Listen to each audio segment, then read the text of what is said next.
Okay, so at the end of lactation, we want to do two things to the cow. The first thing we want to do is we want to use our antibiotic dry cow therapy, which is actually going to eliminate subclinical infection, which is the cause of high cell counts in cows.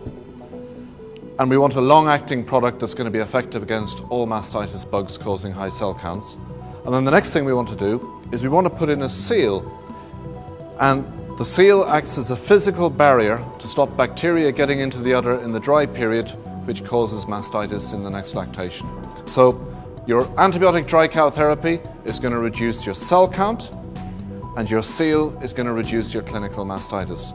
And one of the key points is to ensure that when we administer these into the dry cow, we do it in the correct way. So preparation of teats is meticulous.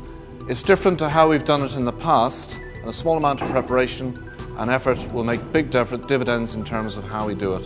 So what I'm going to do now is demonstrate how we actually do this.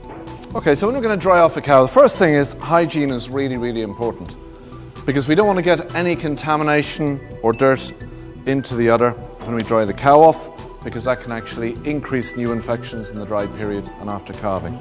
So a clean pair of gloves, very, very important. So what we want to do is we want to ensure that when we prepare the teats, we do it in the right order. So the best way to do it is you prepare the two furthest teats first, and then you put in your dry cow tube and then the seal, and then the two nearest teats in the same order. And the reason you do that is to stop any contamination from your hand getting onto the end of any of these teats and that infection getting up into the udder. So what I'm going to do now is just demonstrate how you put the dry cow tube and the seal into the cow, into this teat here. All these products come with teat wipes. So what you do is you open the wipe, and what you do is you disinfect the end of this teat so it's nice and clean before you put the tube in. We want no dirt on the end of this teat at all before you put the tube in. And it's important we use the correct wipes. Paper towel isn't good enough. Don't assume that the teat is clean when the unit comes off. But what we can see now is we've got a nice, clean, spotless teat. We get our antibiotic dry cow tube, and then what we do is massage that up into the udder like that. If there's any concern about dirt on the end of the teat at this stage, then what we do is we prepare that teat again. So if you have any contamination, we just prepare that teat again, because with the seal doesn't contain any antibiotic. It's really important that that teat is clean.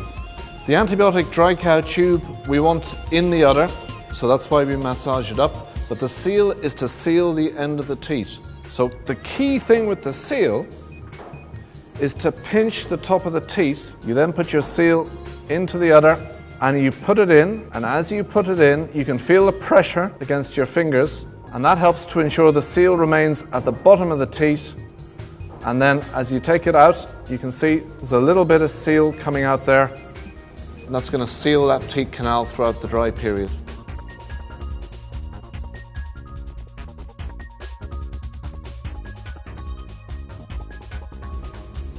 And then after you have dried off all your 4 teats, then what you do is you apply some teat dip to kill any bugs that are present, and off the cow goes away from the milking herd.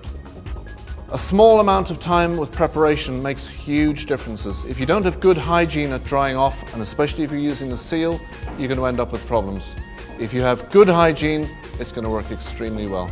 So attention to detail is really, really important with administration.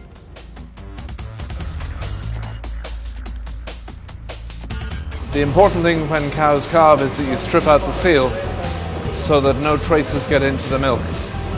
So it comes out very, very easily. So what you do is you get your cow, strip them out.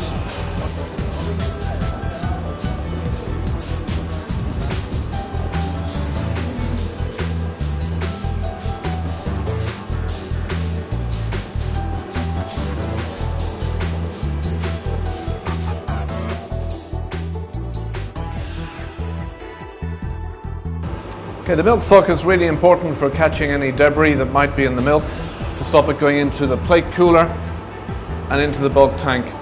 Milk sucks like this are designed for one milking and one milking only, and at the end of milking what we do is we remove them and then we replace them with a clean suck. So a clean filter after every milking. In it goes.